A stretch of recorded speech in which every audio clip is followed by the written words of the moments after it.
Makoto Misumi pensait être un lycéen ordinaire au Japon moderne. Un jour, le dieu de la lune l'enlève pour lui révéler un secret. Ses parents ont été victimes de Truck-kun et il est destiné à les suivre pour devenir un héros. Le dieu l'envoie alors sans un mot dans un monde alternatif, lui disant qu'il doit rencontrer une déesse qui le guidera. Quand Mako atteint le palais de la déesse, elle l'insulte, le traitant de laid, de stupide et d'autres choses que mon amour m'a dites. Elle lui explique avoir déjà d'autres héros pour sauver son monde et n'avoir pas besoin d'une créature répugnante comme lui. Elle l'envoie aux confins du monde avec d'autres monstres. Son devoir étant de lui donner un pouvoir, elle lui accorde la capacité de comprendre et parler les langues des créatures non humaines. Puis elle lui dit de ne pas se reproduire ici et le jette dehors. Il atterrit dans un cratère, sur une terre aride. Il marche 3 jours sans eau ni nourriture vers une montagne. Sur le point de s'évanouir, il entend une femme appelée à l'aide. Il se précipite, mais découvre une fille cochon terrifiée, en habits humains, qu'un chien à 2 têtes tentait de dévorer. Il esquive les attaques du chien, le déroute par sa vitesse, puis lui donne un coup de pied au cou. Le coup transperce le chien comme une balle, et il réalise qu'il est bien plus fort qu'il ne le pensait. Mako est choquée par ses capacités et la fille cochon terrifiée accepte son amitié. Elle se présente comme Emma, une orque promise au sacrifice pour le dragon invincible de la montagne. Elle l'emmène à son village et lui enseigne la magie du feu qu'il maîtrise aussitôt. Le lendemain matin, il part pour la montagne afin de remercier Emma en s'occupant du dragon. Ancien membre du club de tir à l'arc, il transforme le feu en arc et flèche et touche une porte. Ce n'était qu'un tir d'entraînement, mais la flèche fait exploser la porte et les méchants harcelant les orques sont vaincus. Ils utilisaient le nom du dragon pour s'en prendre aux orques, mais Mako ayant endommagé sa demeure, le dragon apparaît. Une brume rouge couvre tout. Le majestueux dragon apparaît et attaque Mako, qui esquive tout. La brume s'épaissit, mais notre héros a une nouvelle compétence sensorielle qui lui permet de voir le dragon malgré le brouillard. Il esquive toutes les attaques avant de contre-attaquer. Il crée des boules de feu autour du dragon et la frappe. Étourdi par les dégâts, Mako montre ses talents de boxeur. En 3 coups de poing, il assomme le dragon. Mais dès qu'il baisse sa garde, le dragon utilise ses yeux magiques pour le piéger dans une illusion mortelle. Mako voit Nakumi, sa cadette du club de tir à l'arc, jolie et populaire. Dans son rêve, elle lui avoue ses sentiments et se montre insistante. Sachant que c'est impossible, car il manque de beauté, de taille, d'intelligence et d'argent, il discerne l'illusion et utilise son pouvoir pour la dissiper. Il réalise que c'est le pouvoir du dieu de la lune, lui permettant de manipuler son environnement à volonté. Il l'avait utilisé pour sentir le dragon, et maintenant il l'utilise pour renforcer ses points afin de briser l'illusion. Dehors, prêt à tabasser le dragon, il la voit se comporter comme un chaton, suppliant pour sa vie. Le dragon va droit au but. Elle a vu ses souvenirs et souhaite en voir plus. Elle veut lui offrir un contrat pour devenir sa compagne, bénéfique aux 2 parties. Mako est d'abord hésitant, mais accepte le contrat et le dragon commence le rituel. La magie les entoure. La fille dragon scelle le pacte et se transforme en une jolie femme, la meilleure chose qui puisse arriver dans un animé. Mako est déçue, préférant une servante dragon à une fille. La fille dragon lui dit que c'est pour ça qu'il mourra vierge. Elle explique que dans un tel contrat, le plus faible prend la forme du plus fort. Devenant femme humaine, elle est devenue samouraï, intéressée par les drames historiques vus dans les souvenirs de Mako. Elle emmène son maître dans son demi-plan, un monde imaginaire auquel elle seule accède. S'attendant à un lieu sombre et vide, elle découvre une forêt luxuriante transformée selon les souvenirs de Mako. Voyant cette vaste zone, Mako pense que c'est un terrain gratuit et veut y construire une ville mystique et légendaire. Il emmène la fille dragon chez les orques pour expliquer qu'elle n'était pas impliquée et ils organisent une fête pour leur héros. Mako parle avec Emma, la trouvant intelligente, gentille, même jolie pour une orque. Il se demande si elle pourrait être son héroïne dans l'autre monde. Pas un mauvais choix, mais seulement pour le dîner, pas une petite amie. Pendant ce temps, la file dragon suggère au chef du village de déménager. Le lendemain matin, tous ont fait leur bagage pour s'installer dans son demi-plan et devenir les premiers résidents de la ville de rêve de Mako. Il tente de les convaincre, mais les orques sont déterminés. La file dragon les absorbe tous avec maison et boutique dans son plan via des portes de brume. En une semaine, les orques ont progressé dans la construction de la ville. Mako a maîtrisé divers éléments magiques, excellent en haut, mais incapable d'utiliser le vent. Dehors, les orques ont du mal à couper les arbres durs et Mako les aide avec le pouvoir du dieu de la lune, nommé Kai. Il crée son propre espace, renforce son couteau et tranche l'arbre comme du beurre, avant de le soulever et de le déposer. Il pourrait même utiliser Kai pour soigner les orques, sans magie, mais pas sur lui-même. Puis la fille dragon revient d'une course tenant un nain inconscient. Elle dit à son maître que le nain a été blessé par l'araignée noire du désastre, un monstre affamé.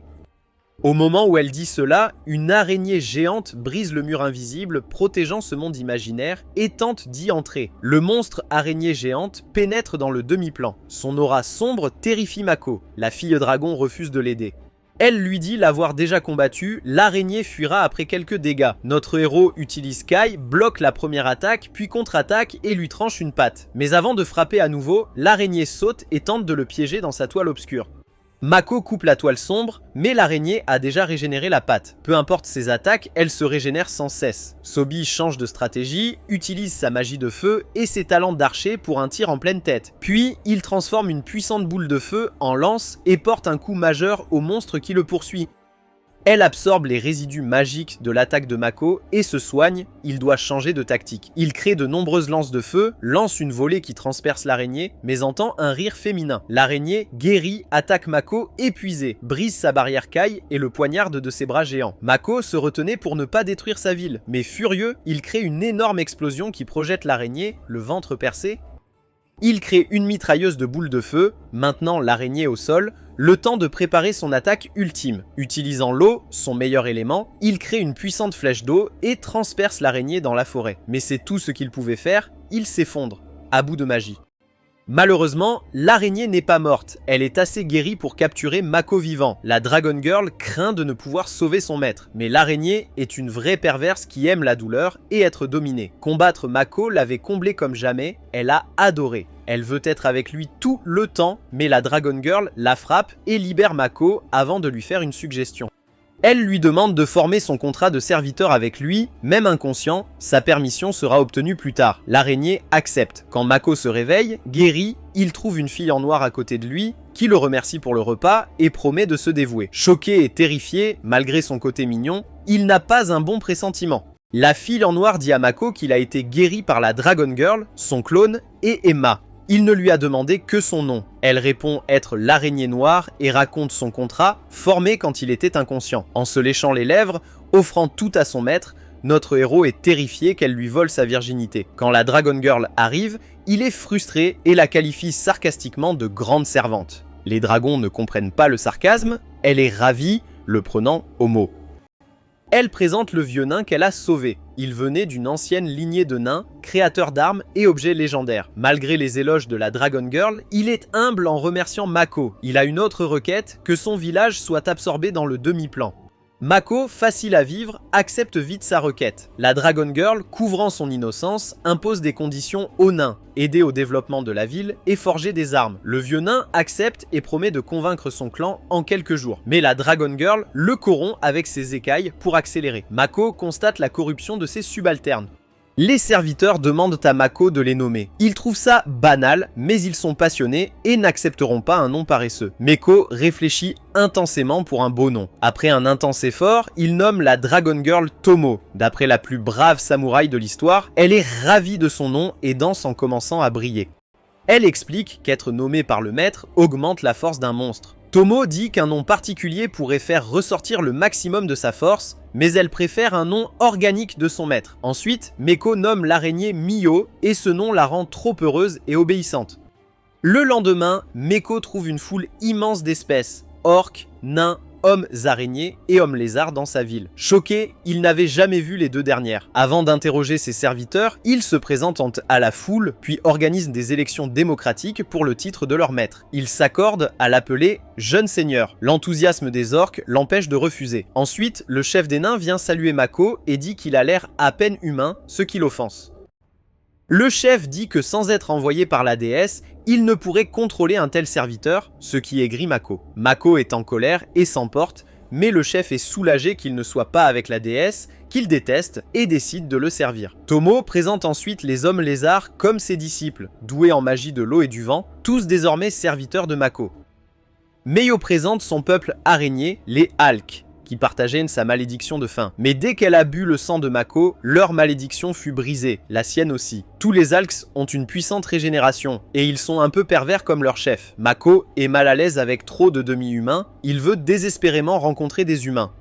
il trouve un village humain et voit une jolie blonde. Dès qu'il l'approche, elle est terrifiée et s'enfuit, le traitant de monstre. Mecha est choquée, se demande ce qui se passe, dans le déni, pensant qu'elle a vu quelque chose de fou. À l'entrée de la ville, il découvre que les humains se sont préparés au combat. Il leur demande poliment s'il peut entrer, mais ils ne comprennent pas sa langue et lui tirent dessus, certains qu'il est un monstre. Mako court avec une barrière qui dévie les flèches. Il réalise que la déesse lui a dit qu'il pouvait parler d'autres langues, mais l'a délibérément rendu incapable de communiquer avec les humains. Il rentre et se plaint aux 3 filles de sa vie qui lui disent que toutes les créatures de ce monde peuvent parler humain, sauf lui. Emma dit à Mako que les gens n'ont pas peur de sa langue. Tomo plaisante sur son visage laid et reçoit une tape. En fait, Mako a une magie si énorme qu'elle s'échappe en une aura terrifiante, égale à 10 rois démons, ce qui effraie les humains. Emma lui apprend à la contrôler, mais les progrès sont lents. Mako ne renoncera pas à rencontrer des humains, il cherche d'autres méthodes pour maîtriser son aura. Il est déterminé à apprendre leur langue, à trouver un masque et un outil pour supprimer sa magie. Mais les tâches sont trop dures. La langue humaine est aussi complexe que le chinois, et l'anneau que l'artisan nain apporte se brise presque instantanément. En travaillant progressivement, Mako a suffisamment appris la langue humaine et décide de l'écrire par magie, ayant des problèmes de prononciation. Le maître nain a aussi créé un anneau capable de supprimer efficacement sa magie. Mako part pour la ville voisine, se faisant passer pour le fils d'un riche marchand, ses 2 servantes agissant comme gardes. En ville, il trouve tout le monde beau, alors que pour ses servantes, ils sont d'apparence moyenne. Il réalise alors pourquoi la déesse s'est moquée de lui. Ils arrivent à la guilde des aventuriers, où ils expliquent l'anneau, le masque et l'incapacité de Mako à parler comme une malédiction. La réceptionniste explique comment passer du rang E au SSS en accomplissant des missions. Mako apprend aussi qu'il devra obtenir une carte de guilde marchande, ce qui ne peut être fait que dans une ville lointaine. Il consulte les missions et découvre que l'as de cette guilde a plus de 400 niveaux, tout comme ses 2 servantes.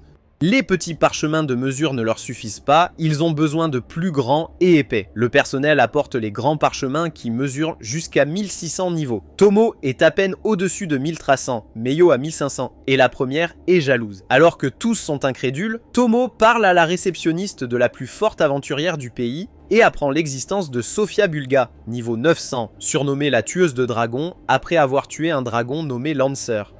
Tomo connaît le dragon et n'aime pas la tueuse de dragons, son ennemi naturel. Mako vérifie son niveau à la guilde et découvre qu'il n'est que niveau 1, et toute la guilde se moque de lui. Il réserve une chambre à l'auberge pour la nuit. Le gérant facture un supplément jusqu'à ce que Tomo menace de saccager son auberge s'il ne réduit pas les coûts. Mais tout le reste en ville est trop cher. La fille dragon pense que c'est une situation louche qui mènera à une aventure excitante. Mako dit qu'ils sont suivis et laisse le samouraï rechercher derrière lui, emmenant Meio dîner. Sur le chemin du retour, ils rencontrent une pauvre fille. Elle hésite à parler et Mako demande à Meio de s'en occuper. Il s'attendait à ce qu'elle soit délicate et gentille, mais elle l'effraie. Mako lui donne une tape, lui disant que ce n'est pas comme ça qu'on parle aux enfants. Il parle à la fille qui a une requête. Avant même de parler, elle pleure et serre Mako dans ses bras, le manipulant pour qu'il la prenne sous son aile. Un aventurier observe la scène depuis un coin sombre, heureux que la petite fille fasse bien son travail. Dans la chambre d'hôtel, la fille se présente comme Rin. Son père est parti chercher du lait et n'est jamais revenu, puis sa sœur est partie gagner sa vie et n'est pas revenue. Seule et sans le sou, elle veut l'aide de Mako. Pendant ce temps, Tomo guide la calèche avec leurs biens quand des voleurs armés l'attaquent, mais ils sont trop lents et faibles face à elle.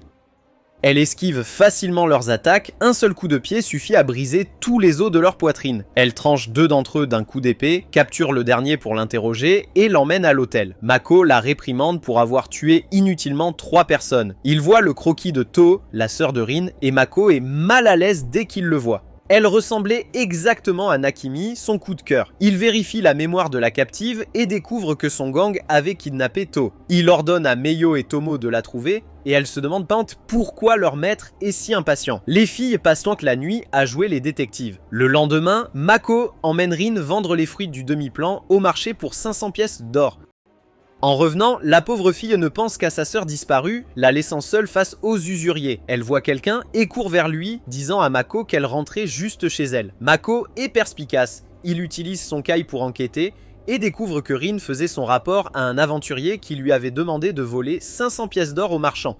Il menace la petite fille, si elle ne le fait pas, sa sœur souffrira, mais si elle vole la somme, elles seront libres de leurs dettes. Rin et Fa sont face à un dilemme moral, mais pour sa sœur, elle décide de trahir l'homme qui lui a donné abri et nourriture. Mako a tout compris et pense que ces gens sont irrécupérables, mais cette ville a besoin d'un héros. Pendant ce temps, Tomo et Meio ont fait leur travail. To est vivante dans une prison souterraine. Malade et faible, Meio la guérit facilement puis détruit la porte, lui demandant de les suivre. Mais elles sont arrêtées par le plus fort aventurier de la ville, un cow-boy nommé Mills, et ses subordonnés le rejoignent, les mêmes qui contrôlaient Rin tout à l'heure. Tomo dit qu'elle comprend tout. Mills faisait semblant d'être un héros, mais c'était un méchant pathétique et un lâche. Il se fâche et les accuse de simuler leur niveau, puis il change d'avis et leur demande de rejoindre son équipe. Les filles le refusent poliment, mais il insulte leur maître, le traitant de laid et disant qu'il est moins bien doté. Tomo et Mayo se mettent en colère et frappent Mills qui révèle utiliser un puissant bouclier capable de bloquer un missile. Tomo est encore plus excitée. D'un coup, elle brise le bouclier, projette Mills contre le mur et bat tout le monde. Pendant ce temps, Mayo s'occupe des autres voyous, brisant les murs et libérant les aventuriers captifs. Elle en profite pour frapper Mills, lui faisant gonfler le visage, ses lèvres devenant plus grosses que celles d'un porc un instant. Le second des voyous reste, et Tomo le piège dans son illusion. À l'intérieur, il s'imagine dans un autre genre d'animé, avec des tentacules. Les voyous éliminés, les filles détruisent le bâtiment. Alors que Mills prend Toa en otage, les filles en colère le frappent et l'envoient sur la lune. Elles se lancent ensuite dans une compétition pour savoir qui a vaincu le plus de voyous, demandant à Toa d'être leur juge en exhibant leur pouvoir. Suite à cela, elles détruisent complètement la ville, comme si des météorites y étaient tombés. Rin et Toa se retrouvent. En remerciant Mako, il voit qu'à part ses cheveux, elle est la copie exacte de son coup de cœur, même ses mensurations. Ensuite, il est temps de punir les deux filles Nani pour avoir détruit la ville. Mako demande à Mio de la soie pour les attacher, puis il lie la corde à une flèche. Il les tire dans le ciel. Je suis sûr que c'est comme ça que la NASA enverra le prochain homme sur la Lune. Pour éviter la responsabilité de ses servantes, Mako cache la vérité, fuit la ville avec ses deux filles, Rin et les aventuriers secourus. Il voyage vers la cité marchande. Grâce au pouvoir de Tomo, les souvenirs des aventuriers ont été effacés. Ils pensent à une attaque de monstres. Au centre de téléportation, Mako essaie de séparer Mayo et Tomo pour que leur jalousie ne détruise pas une autre ville. Il raconte à Tomo des histoires de samouraïs partis en quête de force. Elle aime l'idée et demande sa permission de partir s'entraîner. Tomo parti, Mio pense avoir toute l'attention de son maître. Mais Toa et sa poitrine sont une rude concurrence. Le groupe voyage en calèche et en chemin, Meko détecte des monstres abeilles tueuses grâce à son kai. Il dit à Mio de s'en occuper. Elle utilise son éventail pour couper les insectes avec sa lame de vent. Meko veut continuer, mais Toa lui dit qu'ils doivent récupérer des objets. Meko ne peut la regarder dans les yeux, tenter de baisser le regard. Mais, en la voyant découper brutalement les cadavres, son intérêt diminue. En voyageant et combattant des monstres, le groupe atteint la ville marchande. En atteignant la porte, ils trouvent un type rare d'abeilles monstres, les yeux de Rubis. Les aventuriers ordinaires ne sont pas sûrs de pouvoir les gérer. Mako demande à Mio de tuer les insectes, mais les aventuriers lui demandent de ne pas endommager leur corps. Frustrée, elle dit à son maître de le faire lui-même. Sans choix, Meko prend son arc, tire sur le point faible des yeux de Rubis et les abat un par un. Personne ne croit qu'un marchand de niveau 1 soit si doué au combat, mais il ne s'intéresse pas à lui, devant collecter la matière première des monstres rares avant d'entrer. L'ancienne ville ayant été détruite avant le transfert des enregistrements, Mako doit se réinscrire et découvre qu'il est toujours niveau 1. Il trouve une quête de rang S d'un mécène qu'il peut faire malgré son rang E. La compagnie d'art veut les yeux de Ruby qu'il a chassés. Mako y voit une chance de faire de l'argent. En partageant le butin avec les aventuriers, il prend tous les yeux de Ruby et d'autres matériaux. Ils décident de se retrouver le soir pour fêter leur arrivée et leur bon gain. Leurs cartes de guilde servent de téléphone portable, leur permettant de s'appeler, d'accéder aux cartes de la ville, aux encyclopédies de monstres et même à du contenu payant. Le soir, le groupe savoure de la viande et de l'alcool, apprenant à mieux se connaître. Il y a une archère elfe, un alchimiste humain et un guerrier nain, en plus de Toa, qui est une voleuse. La naine ivre défie Mako au bras de fer et il la bat comme si elle n'était qu'une enfant. Alors que tout le monde s'évanouit après avoir trop bu, Toa avertit Mako de la compagnie de commerce d'art avec laquelle il va traiter, car elle a entendu dire que de mauvaises choses arrivent à leurs clients. Cela rend Mako excessivement prudent et il va chercher les yeux de Ruby avant d'aller dans sa chambre d'hôtel où Mayo l'attend. Elle est vraiment désespérée de s'intimider avec lui et veut détruire un des lits pour augmenter ses chances, mais Mako n'a aucune intention de céder à ses fantasmes et va directement se coucher. Le lendemain, il retourne dans le demi-plan car il peut maintenant créer lui-même des portails de brume. Là, Emma a pris le poste de sa secrétaire et elle l'informe que toutes les espèces s'installent et font leur travail. Et en unissant leurs forces, elles créent un château géant pour Mako dont elles ont appris le plan en regardant les drames de sa mémoire que Tomo avait enregistrés et traduits. En parlant de la fille dragon, ni Mako, ni Emma, ni même son minuscule clone n'ont pu la contacter. Mais Mako n'a pas le temps d'y penser, car le chef des nains court le chercher à leur atelier, où il lui montre les armures flashy qu'ils ont créées. Mais il refuse de les porter, car il est archer et non combattant, et les nains se mettent à pleurer. Mako voit un manteau à son goût, fait par le même génie fou que sa bague. Il est certain qu'il absorbera assez de sa magie pour le tuer, ce qui n'arrive évidemment pas. Le manteau offre une haute défense magique et physique et peut changer de couleur pour passer de la défense à la mobilité. Mais il se déchire aussitôt et le nain génie du mana promet d'en faire un meilleur. Les Alka deviennent humains grâce à une magie de transformation temporaire. Ils collectent des ingrédients et n'ont aucun mal à cueillir et manger même les choses les plus toxiques. Le lendemain, Mako prend les yeux de Ruby et va seul à la compagnie R, nerveux pour sa première grosse affaire. Il est accueilli par le président Patrick et son fidèle majordome. Quand Mako leur raconte sa fausse histoire de malédiction et qu'il est un aventurier de niveau 1 qui veut devenir marchand, Patrick déclare qu'ils n'ont plus rien à lui dire. La mention du niveau 1 rebute le marchand, qui le prend pour un débutant trop confiant. Mais quand Mako montre les yeux de Ruby, le marchand est choqué de voir que c'est la vraie affaire et s'excuse auprès de l'homme masqué. Il lui explique qu'il a besoin de ces ingrédients rares pour créer un remède magique universel, l'ambroisie, pour sa femme et ses 2 filles atteintes de la maladie maudite. Un sorcier avait jeté une malédiction de niveau 8 sur les 3 femmes. Même torturé puis tué, il n'a donné aucun détail à Patrick. Mako est ému par son histoire et lui donne plus d'yeux en offrant son aide. Patrick et son personnel sont si heureux qu'ils s'étreignent et pleurent. Puis notre héros se rend à la guilde des marchands où 2 épreuves l'attendent avant de pouvoir devenir marchand. La réceptionniste lui dit qu'il devra d'abord passer un examen écrit difficile. S'il réussit, il aura un test pratique de collecte, puis devra déposer de l'argent pour prouver sa solvabilité. Pour se préparer, Mako achète le manuel coûteux, et en le lisant, il regrette sa décision aussitôt. Voyant son air, la réceptionniste pense qu'il trouve le sujet difficile, mais Mako demande à passer le test sans préparation car c'était des maths de niveau primaire. Il finit le test en 5 minutes et l'examinateur est choqué qu'il ait eu toutes les bonnes réponses. Il est si choqué qu'il a une petite crise cardiaque et Mako se demande à quel point le niveau d'éducation est bas ici. Vient ensuite le test de collecte et l'examinateur est content que Mako ait tiré la courte paille et doivent trouver 4 objets difficiles ou de valeur égale en 3 jours. Mako réfléchit, puis après calcul, il présente les parties des abeilles tueuses comme de valeur égale, et l'examinateur est de nouveau choqué. Mako va au restaurant et n'a aucune idée du goût. Il commande une limonade qui a le goût de milkshake à la banane. Il ne peut pas la digérer et retourne au demi-plan pour manger des fruits. Il apprend du clone de Tomo que la production était faible, car le temps était irrégulier. Mako parle de son rêve d'une ville illusoire avec un clone, une ville qu'on ne trouverait qu'en se perdant dans la brume. On y recevrait des cadeaux, mais rares armes, ce qui créerait une bonne image des produits et augmenterait leur valeur. Soudain, il reçoit un appel télépathique de Tomo qui l'informe que Mayo est en difficulté. Mako court à la salle des archives et trouve ses 2 servantes en train de se battre. Il demande à une Alka humanisée ce qui se passe. Elle explique, mais ce n'est pas suffisant, alors il interrompt la bagarre et demande à Tomo. Il s'avère que Mayo a vu des animés dans les souvenirs de Mako et est maintenant une otaku autoproclamée après avoir regardé Death Note. Notre héros a maintenant 2 femmes aux goûts différents qui se disputent. Le lendemain matin, Mako invite l'alchimiste avec qui il a voyagé à venir fabriquer des médicaments. Mais alors qu'ils partent, un aventurier les espionne et veut les empêcher, ainsi que Patrick, d'atteindre leur objectif. Mako emmène l'alchimiste chez Patrick et le pauvre homme panique en apprenant qu'il va travailler pour la célèbre compagnie. Le majordome les emmène au laboratoire et l'alchimiste se calme en se sentant dans son élément parmi les ingrédients et outils scientifiques. La fabrication de l'ambroisie est simple. Seule l'extraction du fluide des yeux de Ruby est délicate. Le majordome dit qu'ils utilisaient les yeux de Ruby en remplacement des vraies fleurs d'ambroisie, difficiles à trouver, mais les abeilles se nourrissaient de la fleur, donc leurs yeux fonctionnaient. Mako pense que s'il met la main sur les fleurs d'ambroisie, il peut devenir très riche rapidement. L'alchimiste suit la recette. La première étape est la magie de préparation. Son incantation est trop longue et Mako trouve ses méthodes inefficaces. Il interfère et accélère.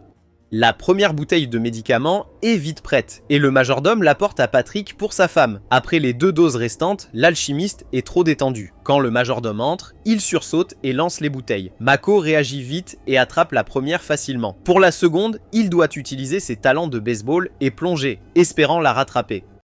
Il se cogne la tête, mais il réussit. Puis il court et trouve Patrick en difficulté, sa main blessée en donnant le médicament à sa femme qui l'a attaqué violemment. L'alchimiste dit que c'est un mécanisme de défense de la malédiction et Patrick raconte son histoire triste, disant qu'il a trop peur. Mako est touché et se porte volontaire pour maîtriser sa femme. Même si Patrick dit que ce sera trop difficile pour un niveau 1, tous font confiance à Mako. Il entre dans la pièce détruite et utilise le médicament au sol pour attirer la femme. Il ne s'attendait pas à un zombie laid chauve ressemblant à une grenouille, qui l'attaquerait mais il esquive.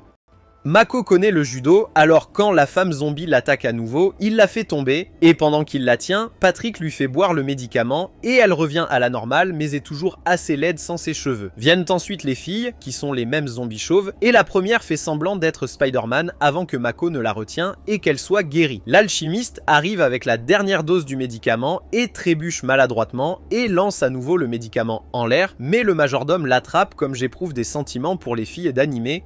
La dernière patiente a encore une partie de sa conscience et elle supplie Mako de s'enfuir, mais il l'aide également à la guérir et heureusement, tout va bien maintenant. Patrick remercie la déesse et Mako a envie de vomir en entendant son nom. Ensuite, notre héros sort où l'attendent ses 2 servantes et quelqu'un les attaque soudainement à l'aide d'un piège à colonne de feu. Mako esquive le feu, mais Tomo et Mio restent volontairement à leur place et l'attaque n'a aucun effet sur eux. Les attaquants sont les mêmes aventuriers qui espionnaient Mako plus tôt et Tomo dit que ces 2-là les suivaient depuis un certain temps. Ils ne sont pas seuls. Selon le chef, 20 autres aventuriers entourent le groupe de Mako et le chef demande aux 2 filles de venir à ses côtés. Tomo se souvient que l'imbécile de la dernière ville a dit la même chose et refuse même de considérer sa demande, mais Mio accepte son offre de 10 pièces d'or. C'était le plan de Mako car il voulait qu'une des filles s'assoie, car cela mettrait fin à leur jalousie et à leur compétition. Alors que les ennemis attaquent, Mako dit à Tomo de les laisser à peine en vie, mais elle se contente d'esquiver et demande à son maître de signaler officiellement le début du combat. Une fois qu'elle a reçu le signal souhaité, elle élimine tout le monde d'un seul coup d'épée et enfin, les 2 principaux coupables, le guerrier et le sorcier, sont laissés. Le sorcier panique et trahit son ami en utilisant un sort de téléportation, mais avant de pouvoir terminer son chant, Mako continue et joue au basket avec son visage. Ensuite, le principal coupable se présente comme l'aventurier numéro 1 de la ville, Lime, alors qu'il les attaque. Tomo le désarme facilement et le renverse. Au sol, il est terrifié. Pensant que c'est sa fin, Tomo lit ses souvenirs et se rend compte qu'il n'était pas une mauvaise personne.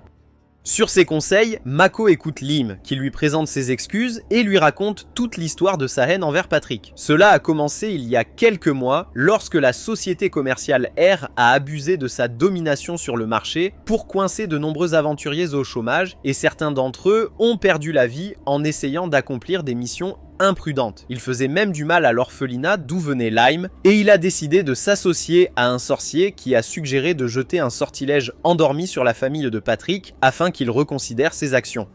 Mais le méchant sorcier mentait et il a jeté la malédiction sur les 3 femmes qui allaient progressivement les tuer, et Lim dit qu'il n'en avait aucune idée. Tomo peut confirmer qu'il disait la vérité, alors Meiko laisse Lim partir et lui dit de s'occuper de ses alliés, mais avant qu'il puisse partir, Meio lui prend plus d'argent que le montant convenu. Lim va alors s'excuser auprès de Patrick, qui décide de lui pardonner par respect pour Meiko et comme sa famille va bien maintenant, puis Tomo le prend sous son aile et lui dit d'agir comme son espion et de recueillir des informations sur la société de commerce d'art en laquelle elle n'a pas confiance. Pendant ce temps, dans le demi-plan, surgit un petit problème qui concerne Meko et ses 2 serviteurs surpuissants. Aman explique la situation à Meko confus, les guerriers du demi-plan perdent confiance après s'être entraînés avec eux et perdent contre eux par d'énormes marges. La discussion pour une solution commence et Meko décide de vérifier un peu plus les choses avant de dire quoi que ce soit. Mais comme le peuple araignée de Mayo était individuellement fort et s'en sortait mieux que les hommes lézards de Tomo, ils se sont tous 2 disputés. Et Mako a arrêté leur combat avant de dire à Tomo de parler avec son peuple et d'emmener Mayo avec lui pour en savoir plus sur la situation. Il va voir les orques et utilise son kai pour les espionner pendant qu'ils parlent d'agriculture et de formation. À leur avis, Mayo et Tomo étaient toujours de bons professeurs car ils les laissaient se rapprocher et les laissaient prendre un coup s'ils essayaient fort, mais Mako était un monstre impitoyable qui ne leur laissait même pas une seule ouverture. Il se sent assez mal à ce sujet, puis Tomo arrive et dit que les hommes lézards ont combattu exactement la même chose que les orques et que les deux espèces s'entraînaient en secret pour s'assurer que les autres n'apprenaient pas leur technique et leur stratégie, et c'est ce que Mako pense qu'il doit changer. Il suggère que les différentes espèces pourraient échanger leurs forces, leurs faiblesses et leurs stratégies, puis coopérer et grandir, et Tomo a une idée pour concrétiser cela. Une arène est rapidement créée et les guerriers hommes lézards et orques y ont été rassemblés sous l'ordre de Mako.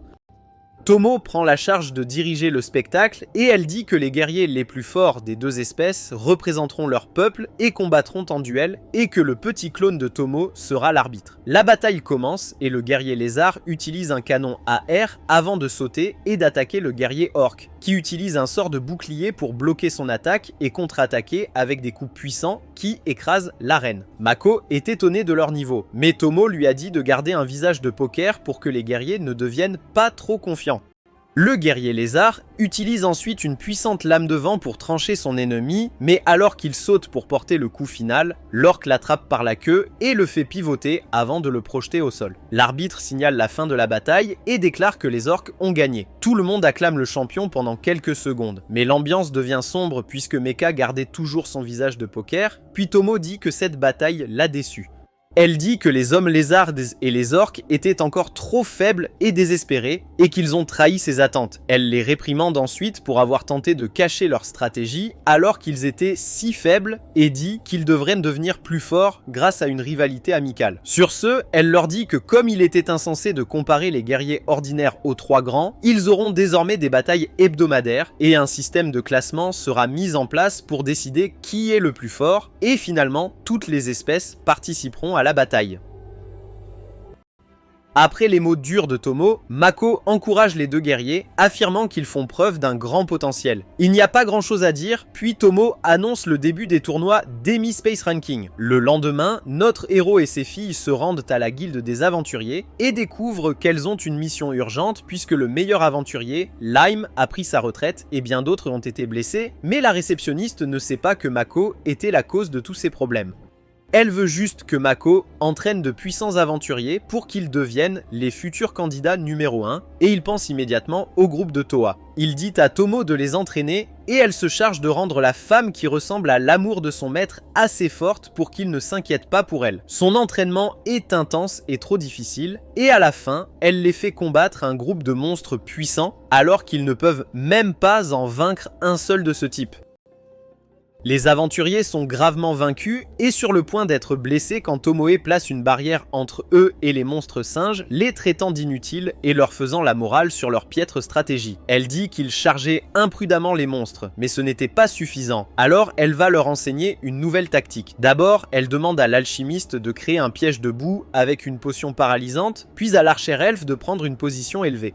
Le guerrier nain affronterait les monstres de front, tandis que Toa utiliserait ses compétences furtives pour porter le coup de grâce par derrière. Et une magie simple, comme boucher les voies respiratoires des monstres avec de l'eau, suffisait à les tuer. Les aventuriers furent horrifiés de découvrir à quel point Tomo était féroce. Après cela, ils suivent son entraînement et chassent tous les monstres et leurs chefs.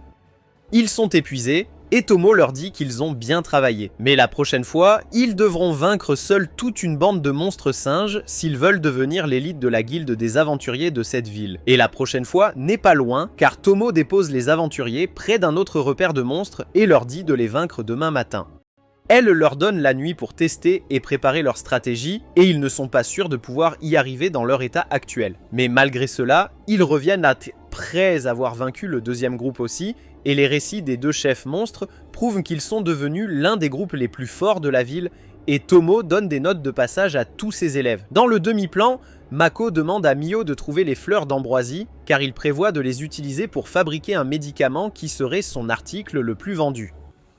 Pendant ce temps, il va en ville pour trouver un bon endroit où s'installer et demande à Patrick de lui prêter un magasin dans l'un des bâtiments de la compagnie de commerce d'art. Patrick dit au majordome de faire les arrangements, puis il commence à parler avec Mako de la raison pour laquelle il ne veut pas acheter son propre magasin et juste en louer un. La raison est simple, Mako a appris de la guilde marchande que si un marchand établit un magasin permanent dans un pays, celui-ci lui demande de l'aider avec des tâches d'espionnage. Il ne veut pas faire cela et veut l'aide de quelqu'un qui lui doit de grandes faveurs. Patrick le sait bien et suggère à Mako qu'il existe une ville neutre qui n'appartient à aucun royaume. Et s'il y installe son magasin, il n'aura pas besoin d'espionner pour un pays. Il a des contacts dans la ville et Mako est plus qu'heureux d'accepter cette faveur. Mako a établi sa propre compagnie de commerce, alors les citoyens du demi-plan organisent une fête pour lui. Mayo veut plus d'attention de son maître, mais Tomo réalise que ce jour devrait être consacré aux autres citoyens et éloigne sa rivale. Voyant que les deux proches servantes ne sont pas près de lui, d'autres personnes commencent à approcher Mako. La première est une fille qui a maîtrisé sa transformation humaine. Elle ressemble et parle comme une joyeuse adolescente et raconte sa visite dans la forêt voisine pour en apprendre davantage sur la fleur d'ambroisie. Ils ont trouvé un étang avec beaucoup de fleurs et l'emplacement exact est sur la carte qu'elle donne à Mako, mais elle ajoute qu'il y avait une espèce demi-humaine dans la forêt qui gardait la fleur, donc ils n'ont rien rapporté. Mako pense aussi que c'est une bonne idée d'être prudent et de ne pas chercher des querelles imprudemment avec des étrangers. Vient ensuite le représentant des hommes lézards qui a mené la première bataille et il révèle qu'il s'entraînait pour être un samouraï sous Tomo et Mako pense qu'il sera sûrement infecté par son syndrome de l'épéiste idiot. Après cela, le nain qui est venu en premier au demi-plan, raconte à quel point il est jaloux des deux filles qui peuvent accompagner leur maître à l'extérieur, mais il est toujours très heureux ici. Il dit que le demi-plan était presque infini et avait tout ce dont ils avaient besoin. On pourrait l'appeler leur paradis. Il exprime son intérêt à vendre des armes et Mako dit qu'il lui laissera un coin dans le nouveau magasin qu'il ouvre afin qu'il puisse vendre ses armes aux humains. Vient ensuite l'orque que Mako a soigné par le passé et il dit qu'il est celui qui est chargé de guider les humains dans la ville illusoire et après lui, beaucoup d'autres citoyens veulent se rapprocher de leur souverain et lui parler. Pendant ce temps, Mayo et Tomo sont dans un coin de la forêt, et alors qu'elles parlent de Mako, elles sentent sa présence disparaître soudainement, puis réapparaître. Cela crée une énorme panique dans leur esprit, et elles courent à son emplacement, où elles le trouvent en train de pratiquer le tir à l'arc. Mayo était super inquiète, et elle serre Mako dans ses bras en pleurant, et il n'a aucune idée de ce qu'il a fait de mal. Tomo commence à le gronder soudainement et lui demande ce qu'il faisait quand il pratiquait le tir à l'arc. Après avoir réfléchi un moment, Mako dit qu'il se concentrait trop profondément en visant. C'est la cause de leurs inquiétudes, car pendant cette concentration profonde, la conscience de Mako disparaît puis réapparaît après avoir tiré. Il n'y voit rien de mal et Mio pleure encore plus, disant qu'on ne peut disparaître ainsi que lorsqu'on est mort. Et Mako dit que puisqu'il était vivant, ce n'était pas grave. Tomo le gronde à nouveau, disant qu'il y a un grave problème qu'il ignore. À cause de sa concentration intense, il disparaissait et réapparaissait. Et c'était presque la même chose que mourir et renaître. Cela faisait augmenter sa magie rapidement, ce qui était un événement impossible pour la plupart des gens, et actuellement, sa magie a trop grandi pour être contenue par les 5 anneaux qu'il porte. Mako est inquiet maintenant et demande si son aura fuit à nouveau comme celle d'un roi démon, mais Tomo dit qu'il a déjà dépassé cette limite il y a longtemps. Actuellement, sa magie est au même niveau que celle de la déesse et à cause de sa puissance croissante, le demi-plan s'étend continuellement, ce qui causera bientôt des complications. Mais ce n'était même pas le plus gros problème. Si la déesse apprenait l'augmentation du mana de Mako, elle le verrait comme une menace et un défi à son pouvoir.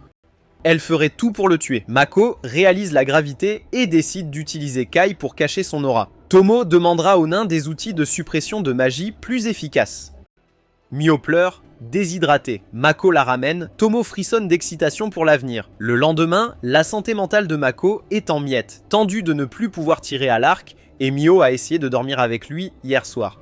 Aujourd'hui, trop de permis pour ouvrir un magasin. Perdu dans ses pensées, il se retrouve dans une ruelle et esquive un sac. C'était un demi-humain rat. En l'aidant, Mako comprend pourquoi on disait qu'il semblait à peine humain. Une fille le drague, il est dans un quartier chaud. Avant qu'il ne parle, Tomo et Mio apparaissent et le traînent à l'hôtel. Elles sont en colère. S'il veut l'amour d'une femme, elles sont là, mais il se rapprochait d'une autre. Les filles le coincent, demandant si elles ne sont pas assez bien. Impatientes, elles deviennent agressives et lui arrachent sa chemise. Mako panique, les bloque avec sa magie, puis s'enfuit par une porte de brume. Mio craignait que son maître la déteste, mais Tomo comprend qu'il était juste timide. Mako, téléporté à la hâte, se retrouve pendu à l'envers à un arbre. Emma le trouve et, à ses vêtements déchirés et à la brume rose, comprend ce qu'il a vécu. Le lendemain, Mio vient le voir alors qu'il regarde les nouvelles tenues pour supprimer sa magie et s'excuse. Il lui demande de ne plus faire ça, elle répond qu'il mourra vierge à ce rythme. Pour changer l'ambiance gênante, Mako l'interroge sur la forêt, les fleurs d'ambroisie et les demi-humains protecteurs, puis lui demande de l'accompagner. Dans la forêt, il remarque des aventuriers qui les espionnent. Mio veut les achever, mais Mako lui dit de juste les piéger dans sa soie et de partir. Puis il trouve que la pépinière d'ambroisie dans un étang et quelqu'un en prend vraiment soin. Mako s'approche des fleurs, manque de glisser et demande à Mio de lui tenir la main. Elle saisit l'instant, perdue dans ses rêves romantiques, mais ils sont interrompus par les deux gardiens du lac, deux ogres ou Oni de la forêt.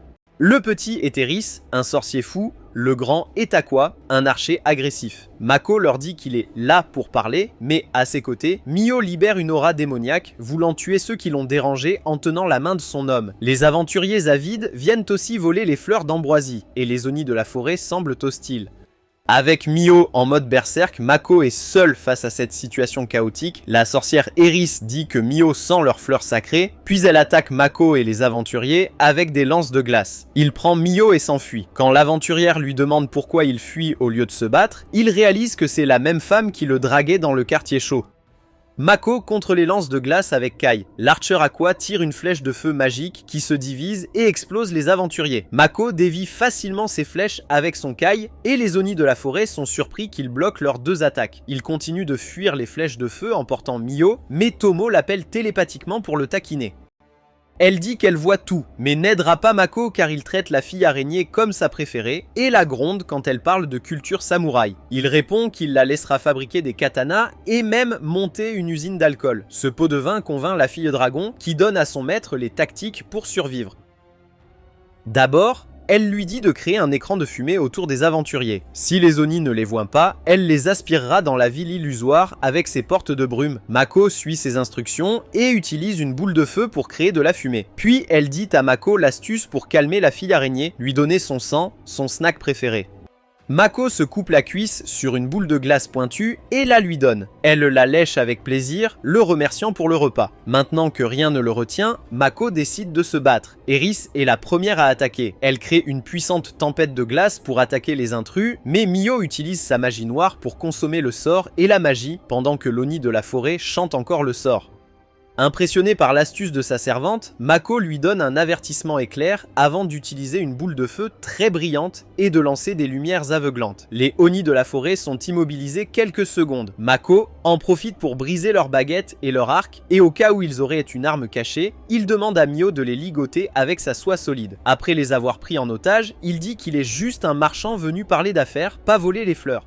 Les gardes ne peuvent pas accepter eux-mêmes l'offre d'échange et suggèrent d'emmener Mako au village où les anciens pourraient l'écouter. Ils arrivent donc dans leur village, cachés dans la forêt, grâce à une barrière magique qui semble étrangement familière à Mako. Puis ils rencontrent les anciens de la tribu Oni de la forêt, et ceux-ci s'offusquent lorsqu'ils leur demandent s'ils sont des elfes. Ils disent qu'ils appartiennent à une espèce différente et qu'ils étaient en fait les ancêtres des elfes ordinaires. Alors que les elfes comptaient sur le pouvoir qu'ils recevaient des esprits, les Oni de la forêt possédaient leurs propres connaissances qu'ils pouvaient utiliser pour contrôler la forêt. Avant que leur discussion sur l'affaire puisse commencer, Don, le fils du chef, arrive dans la pièce et se montre dur et hostile envers les invités. Il se dispute même avec son père et d'autres aînés et les traite de lâches et d'idiots qui se cachaient encore dans le village alors que la barrière du dragon qui les protégeait s'affaiblissait. Il doute également que Mako ne soit qu'un marchand car il a réussi à vaincre 2 de leurs guerriers qualifiés, puis il quitte la pièce avec un avertissement subtil mais menaçant. Commence alors l'entretien de Mako avec les anciens et ils occupent la majeure partie de la journée.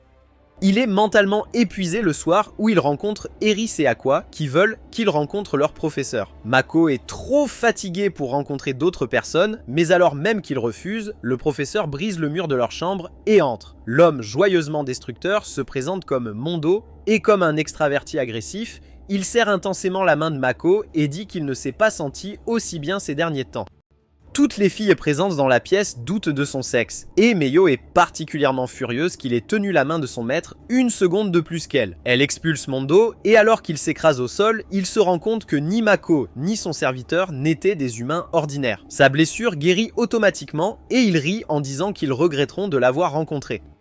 Avant de pouvoir passer la nuit, Mako dit à Mio d'espionner la forêt d'Oni, en particulier Don et Mondo, qui lui semblent assez suspects. Elle prend la mission et disparaît dans le sol et va d'abord voir le professeur pervers et découvre qu'il n'a même pas une égratignure lorsqu'elle l'a frappé. Il est également entouré d'un mana terrestre fort et surnaturel, et Maya était certaine qu'il est possédé par quelque chose, et ses sens gloutons lui disent que cela va être délicieux.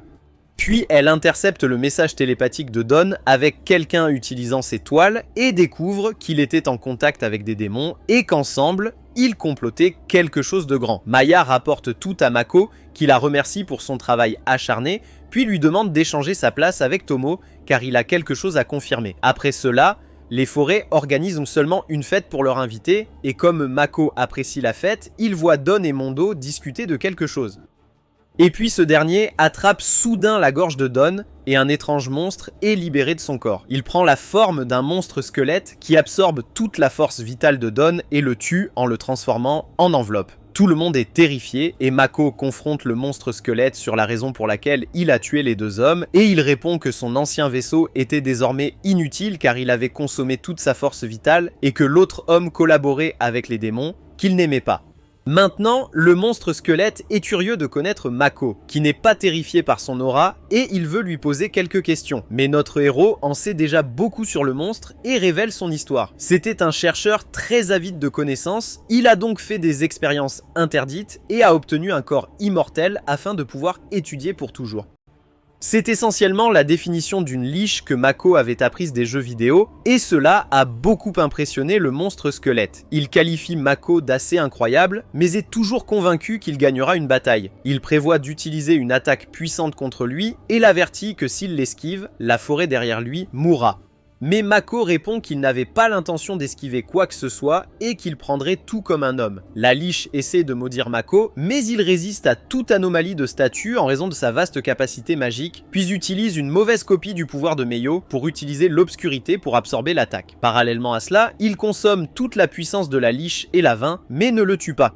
Alors que la liche tombe à genoux, Meiko dit qu'il l'interrogera plus tard, puis Tomo apparaît parmi la foule et téléporte la liche en utilisant la porte de brume. Les Oni de la forêt sont terrifiés par le pouvoir de Mako et le considèrent désormais comme un véritable monstre. Les anciens révèlent leur plan avec peur, affirmant qu'ils voulaient baisser sa garde pendant la fête puis l'exécuter sournoisement. Mako est horrifiée, mais Tomo interrompt la conversation avant de pouvoir dire quoi que ce soit. Elle reconnaît le chef des elfes et l'appelle par son nom, mais il ne se souvient pas de l'avoir vu. Tomo lui rappelle l'époque où il était jeune et il a pratiquement pleuré et l'a supplié de créer une barrière de brume autour de son village et le chef a immédiatement réalisé qu'elle était le grand dragon.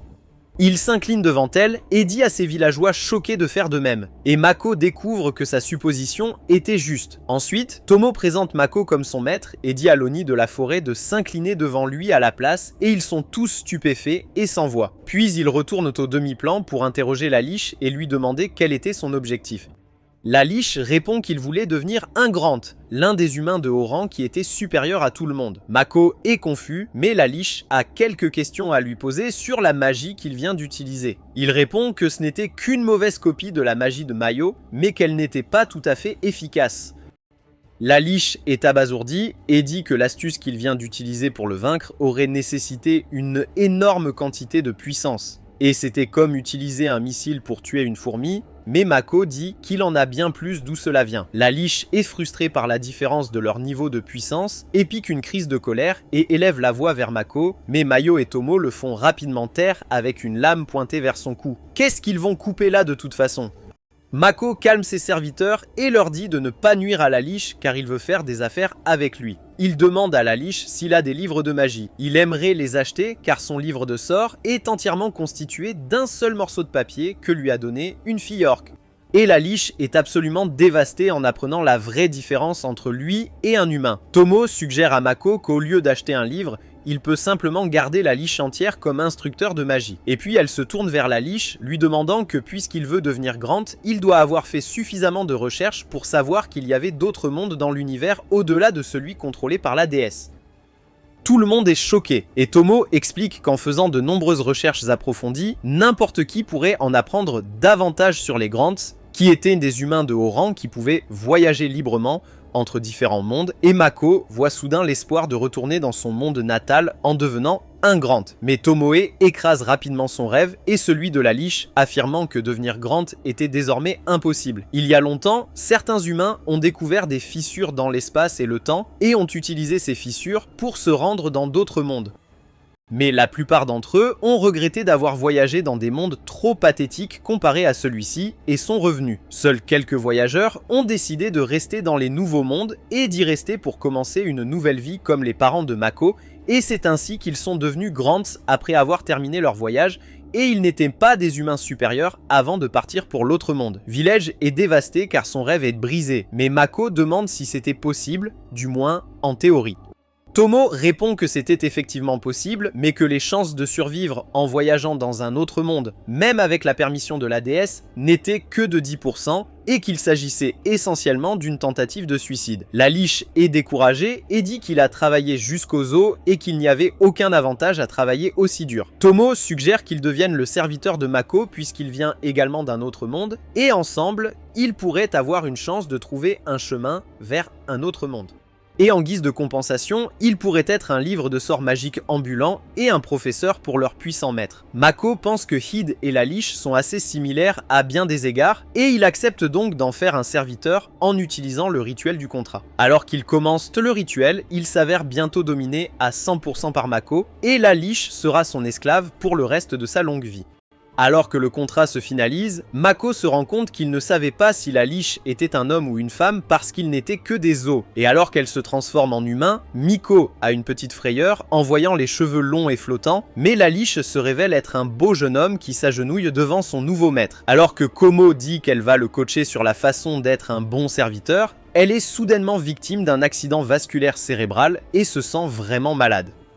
Et puis, une grande explosion au loin secoue l'endroit, et la fille dragon crache du sang en disant qu'elle a fait une erreur et s'évanouit. Mako est inquiet, et il dit à Mio de s'occuper du saignement de Tomo pendant qu'il se précipite sur le site de l'explosion avec la liche, qui ne peut pas courir aussi bien car elle n'est pas habituée aux muscles et au sang. Il propose de rester en retrait, et d'utiliser la magie de guérison à longue distance pendant que Mako avance et découvre que certains de ses citoyens ont été blessés dans l'explosion. Quelques orques ont été grièvement blessés et un enfant pleurait sur eux. De plus, il y avait un Alk qui était complètement brûlé et même ses super capacités de régénération n'intervenaient pas pour le sauver. Mako touche son corps et constate qu'il a froid et sans vie. Et soudain, les souvenirs de la mort de son premier animal de compagnie surgissent dans son esprit. Il est terrifié, mais la liche lui dit que l'Alk a été assez grièvement blessé, mais qu'il n'était pas mort, et maintenant, ils devraient tous les deux se concentrer pour lui sauver la vie. Mako utilise son caille de guérison, mais cela n'a aucun effet sur la personne araignée, donc dans une tentative désespérée, il utilise une autre couche de caille de guérison sur lui, et d'une manière ou d'une autre, cela commence à fonctionner. L'Alk est stable, et la liche dit qu'il fera le reste, et dit à Mako de se renseigner sur l'explosion. Il trouve sa magie dans l'air, puis l'enfant orc en pleurs vient vers lui et lui dit que son père était sur le site de l'explosion et essayait d'empêcher les humains de voler quelque chose. Mako court et atteint le site de l'explosion, trouve des portes de brume ouvertes dans le ciel et sent un aventurier de l'autre côté. Il y a aussi d'autres portes de brume et elles sont assez instables et il sent la présence du clone de Tomo, des autres aventuriers et de l'orc de l'autre côté. Les portes disparaissent soudainement et la conscience à l'intérieur d'elle s'estompe et Mako se rend compte que c'est ce que Mayo et Tomo lui ont dit à propos de la présence de la personne disparaissant à la mort. Mais l'un des aventuriers est toujours en vie et tente de la sauver pour qu'elle lui raconte comment l'explosion s'est produite. Alors que Mako met sa main à l'intérieur de la porte de brume, il voit les souvenirs de l'aventurière qui lui déchirent l'esprit et lui donnent le mal de tête de sa vie. Il apprend que l'aventurière était une femme rusée et raciste qui lui avait lancé le sac du rat demi-humain pour se rapprocher de lui. Et une fois qu'elle fut admise à l'intérieur de la ville illusoire, elle méprisa les orques et décida de voler des choses au lieu de recevoir des cadeaux. Avec son groupe, elle a volé des objets dans une décharge, pensant qu'il s'agissait d'objets précieux. Et lorsque l'enfant orc les a repérés, ils l'ont chassé.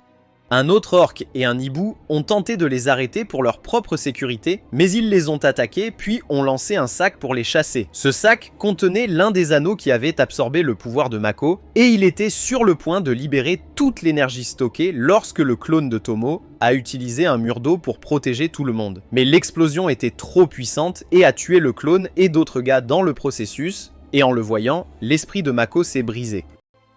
Malgré les dégâts et les morts, la coupable est saine et sauve grâce à un artefact protecteur. L'explosion a créé une porte de brume qui l'a renvoyée en ville. Elle pense encore aux armes volées quand la brume l'entoure et Mako apparaît, l'air menaçant. La femme l'insulte sur son apparence, mais il s'en fiche. Il répond qu'il est profondément déçu de lui-même car il pensait que les humains pouvaient apprécier l'hospitalité des demi-humains.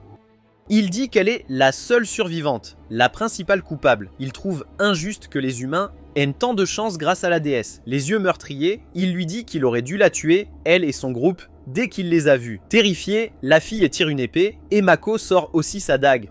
Elle recule, lui dit de ne pas s'approcher, puis l'attaque. Mako lui tranche les mains et la fille roule au sol, hurlant de douleur. Il la frappe et la maudit. Même quand elle le supplie, il dit qu'elle a tué son peuple et qu'il est là pour la justice. Il la poignarde. Alors qu'elle meurt, Mako réalise qu'il a tué pour la première fois, ce qui le bouleverse.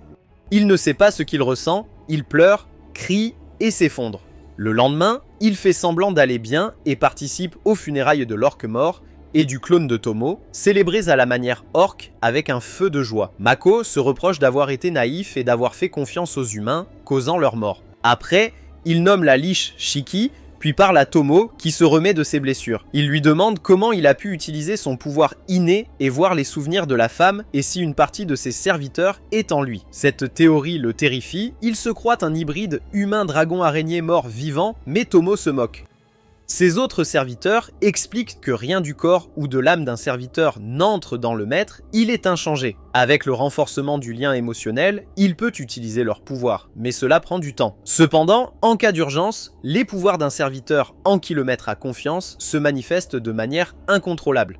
Mayo est jalouse que Mako ait fait plus confiance à Tomo et que son pouvoir se soit manifesté. Elles se disputent pour être proches de leur maître, traitant Shiki de simple serviteur supplémentaire, le blessant. Mako visite ensuite sa ville, discutant avec les habitants de la révision des mesures de sécurité, en créant un mur entre la ville illusoire et la vraie colonie. Il apprend qu'Alke se rétablit vite et il veut que la joyeuse fille araignée surveille la ville illusoire, agissant comme une aventurière humaine.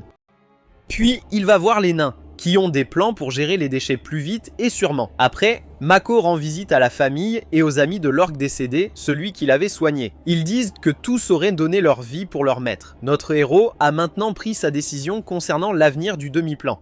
Mako va en ville. Patrick lui parle de Rosegard, la cité académie neutre qu'il avait mentionnée. L'homme d'affaires lui montre la carte du continent, étrangement similaire au Japon. La ville neutre était loin, il devra utiliser une porte de téléportation. Mako dit à Patrick qu'il partira bientôt et laissera ses associés gérer le magasin.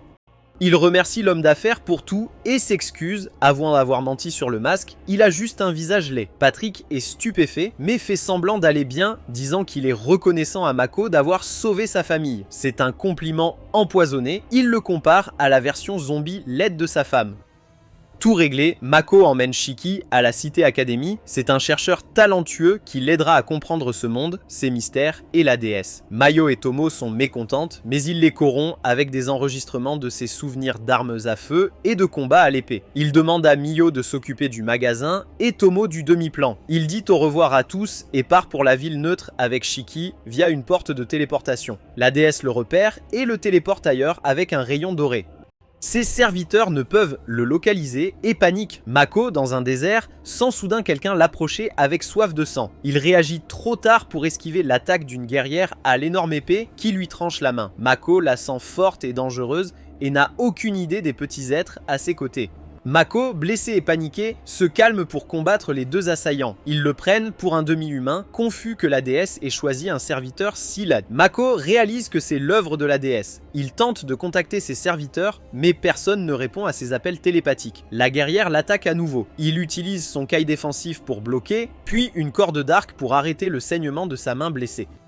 Ces mouvements troublent la femme, qui lui demande s'il n'est pas un demi-humain, mais une chimère humaine. Notre héros trouve cela pire que toute insulte. Il demande qui ils sont. La femme se présente, Sophia Bulga, tueuse de dragons et aventurière numéro 1 du royaume. Son partenaire est le lancier dragon, censé mort, qui l'aide en devenant son épée. Ils disent s'être alliés aux démons dans la guerre, et que tous les humains sont leurs ennemis, aussi les soignent-ils. Mako est confus sans réponse. Puis il pense à la guerre, et utilise son kai de détection pour trouver une grande armée démoniaque prête à attaquer les humains. Il réalise que c'était le champ de bataille de la guerre finale entre humains et démons, et qu'il s'y est retrouvé par erreur.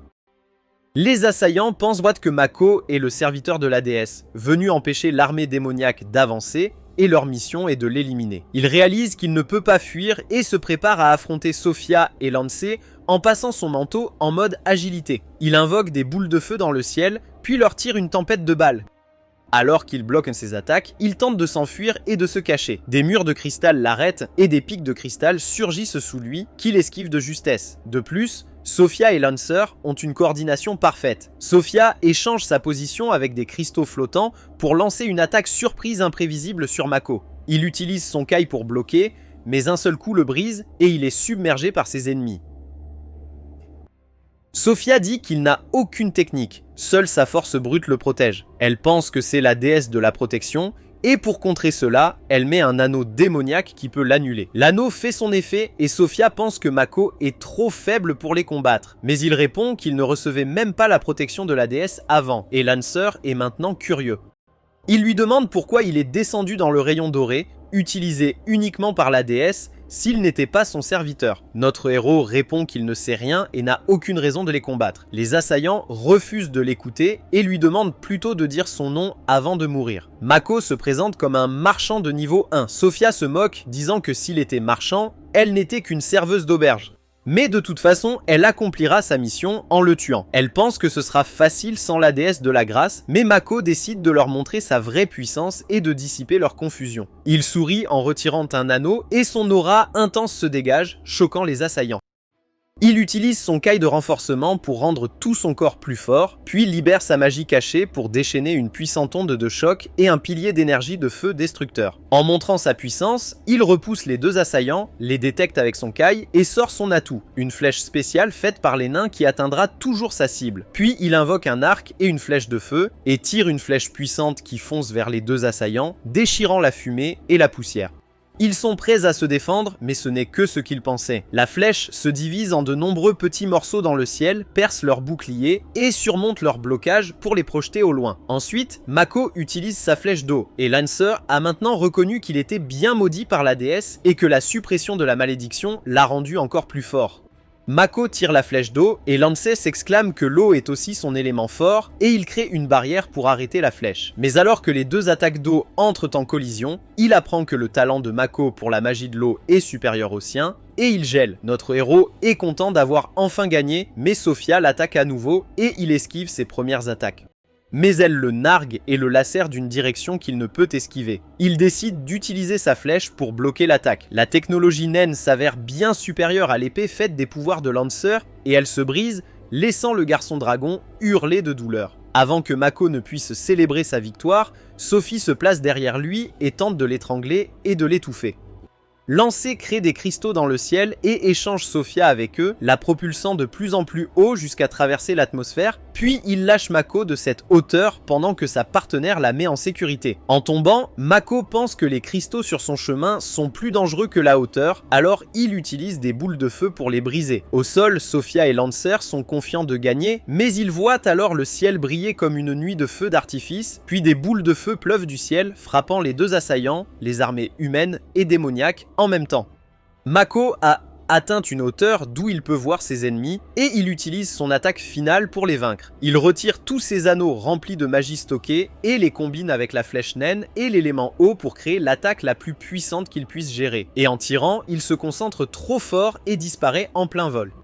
La flèche devient énorme, et en frappant le sol, les anneaux se brisent un par un, et tout le monde à portée gèle avant qu'une gigantesque explosion d'eau ne se produise, qui se contracte ensuite rapidement. L'attaque a créé un cratère, et l'énergie restante s'est transformée en eau, créant un nouveau lac où Sophia et Lancer flottaient après avoir à peine survécu. Ils pensent que Mako est mort aussi, et la fille pense que s'il n'est pas mort, elle le tuera elle-même. Mako se réveille dans sa chambre dans le demi-plan, entouré de ses deux belles servantes, ravi de le voir complètement rétabli. Puis il raconte à Tomo que le lancier dragon n'est pas mort, mais est devenu le partenaire de Sophie, et qu'ils se sont tous deux rangés du côté des démons et l'ont attaqué. Shiki suggère que la déesse a probablement forcé Mako à combattre les démons en détournant le portail de téléportation et en l'envoyant sur le champ de bataille. Il est d'accord et dit qu'il est trop peu préparé à affronter la déesse et veut donc aller à l'académie avec Shiki pour apprendre les bases de la magie dès que possible. Tomo et Mio veulent aussi l'accompagner, mais il les convainc en disant quels sont ses atouts et qu'il doit les protéger de la déesse. Les filles rougissent en recevant ce compliment et acceptent sa décision, le pressant de les appeler quand le moment d'agir viendra. Tomo présente ensuite à Mako son nouveau petit clone, presque identique au précédent mais avec une couleur de cheveux différente. Elle dit avoir utilisé l'un des anneaux magiques de Mako comme cordon pour créer ce clone, afin qu'elle soit plus forte et ne dilate pas le précédent. Se souvenant de son temps avec le clone précédent, il s'émeut et décide de la nommer Komo.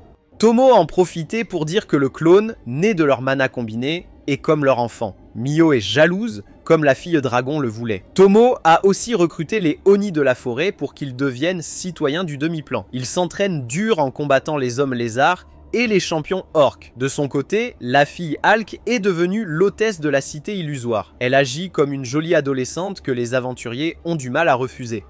Le magasin de Mako a enfin ouvert dans la cité marchande. Des humains s'agitent autour des employés demi-humains. Eren et un nain sont devant. Ce dernier prend la dague d'un client sans permission, se plaint de son mauvais état, la répare gratuitement et la rend après vérification de maillot. L'homme est choqué par le tranchant, se coupe la joue. Eris lui lance une potion de soin, vantant leurs produits. Les produits incroyables et bon marché attirent une foule de clients, même d'anciens ennemis et amis. Tomoe et Lion observent la boutique de loin. Mako la gère avec Shiki. Il avait appris les perses de sa bataille contre Sophia et Lancer, où la déesse l'avait envoyé de force. Il a utilisé toute sa puissance contre les deux ennemis, sans réaliser les lourdes pertes des armées humaines et démoniaques. Il a aussi appris la présence de deux autres humains de la Terre, héros choisis par la déesse. Après la bataille, il fut surnommé le troisième héros. De retour au demi-plan, Mako pense à ses parents et à son amour, qui pleurent à cause de lui. Il promet de s'améliorer.